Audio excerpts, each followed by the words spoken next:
বাঁধাকপি বানাচ্ছি। একটু লঙ্কা ফোড়ন দিয়ে দিলাম, শুকনো লঙ্কা, মাছের মাথাটা ভেজে তুলে নিয়েছি।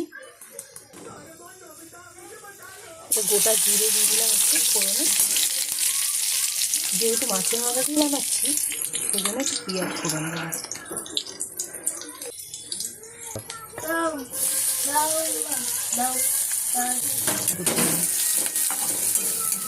আরে একটুখানি দারচিনি গোটা গরম মশলা ফোড়নে দেবো, ভুলে গেছি, তাই একটু পেঁয়াজটা সাইড করে দিয়ে নিলাম। দেখো দারুণ ফ্লেভার হয়ে কিন্তু, আর মাছের গন্ধটা থাকে না, মাছের মাথা তো। দিয়ে দিচ্ছি আলুটা, পেঁয়াজটা একটু ভাজা হয়ে গেছে, আলুর সাথে এটা আলুটা ভাজা হোক, ফিরে আসছি আবার। এটা উঠলো, এবার টমেটো, আলুটা একটু ভাজা হয়ে গেছে, টমেটোটা দিয়ে দিলাম। গরম টমেটোটা দিয়ে আবার উল্টে পাল্টে ভাজা হলে টমেটোটা একটু নরম হয়ে যাবে। তারপরে একটু মশলা দেবো, দিয়ে দিলাম আদা পেস্ট। এটা অ্যাকচুয়ালি আদার সাথে পেঁয়াজ সব রয়েছে, কারণ মাংসের জন্য পেস্ট করেছিলাম, একবারে ওটাই দিয়ে দিচ্ছি। হচ্ছে জিরে গুঁড়ো, ধনে গুঁড়ো, হলুদ, লঙ্কা সব আগে লঙ্কাটা দেবো।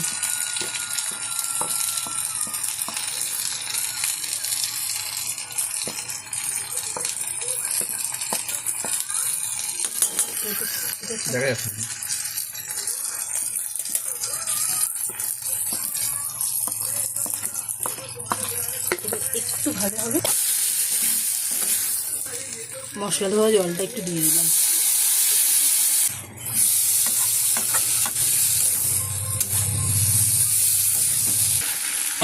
স্বাদ মতন নুন, যারা যেমন পরিমাণে খায়,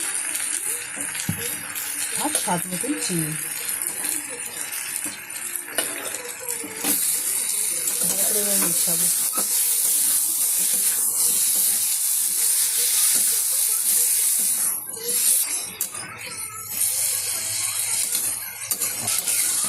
মশলাটা পুরো ভেজে ভেজে যাতে হয়ে যায়, কাঁচা মশলার গন্ধ না থাকে, সেই জন্য একটু জল দিয়ে কষতে নিয়ে তারপরে দেবো বাঁধাকপি।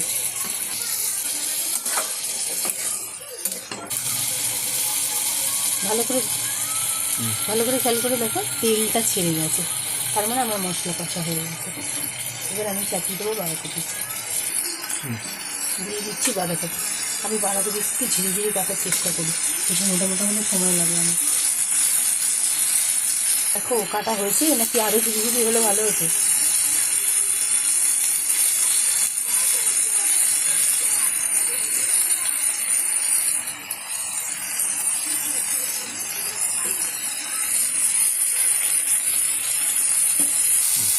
এটাই কী করবো, আস্তে আস্তে বাঁধাকপিটা নিচের দিকে দেবো আর আলুগুলো ওপরের দিকে তুলবো, তাহলে বাঁধাকপি যে মুড়ি মুড়ি জলটা বেরোবে, এটাই আমার আলু সিদ্ধ হয়ে যাবে। পাতে পাতে বাঁধাকপিগুলো দেবো আর এরকমভাবে চেপে চেপে নিচের দিকে সরিয়ে দেবো। ওদিকের আলুগুলো যত সরাবো বাঁধাকপিগুলো, ওদিকের আলুগুলো ওপর দিকে উঠে আসবে। দেখো অল্প করে নুন না একটু বাঁধাকপির এদিকটা দিয়ে দিচ্ছি, যাতে এটা নিচে যখন যাবে তাড়াতাড়ি মুজে যাবে। আমি এইভাবে একটু নুনটা দিয়ে দিই, ভালোভাবে মুজে যায় যাতে। দাঁড়াও মেশাবো, ওকে দু হাতে ধরতে হবে। মাছের মাথাটাকে ভেজে রেখে দিয়েছি, যখন বাঁধাকপিটা একটু মজে যাবে তখন মাছের মাথাটা দিয়ে ভালো করে মিশিয়ে রসটাকে টানিয়ে নেব। দিয়ে দিলাম একটু কাঁচা লঙ্কা, আগেই দিতে হতো, লেট হয়ে গেছে। দেখো মজে গিয়ে অনেকটা কমেছে তো, আবার ঢাকা দিয়ে ভালো করে মজিয়ে নেবো, কমে যাবে। এবার অনেকটা মজে এসছে, এবার দিয়ে দেবো ইয়েটা, মাছের মাথাটা।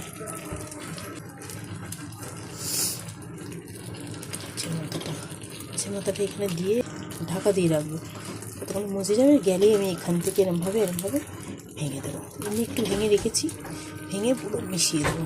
বুঝতে পেরেছ? হয়ে গেছে আমাদের বাঁধাকপি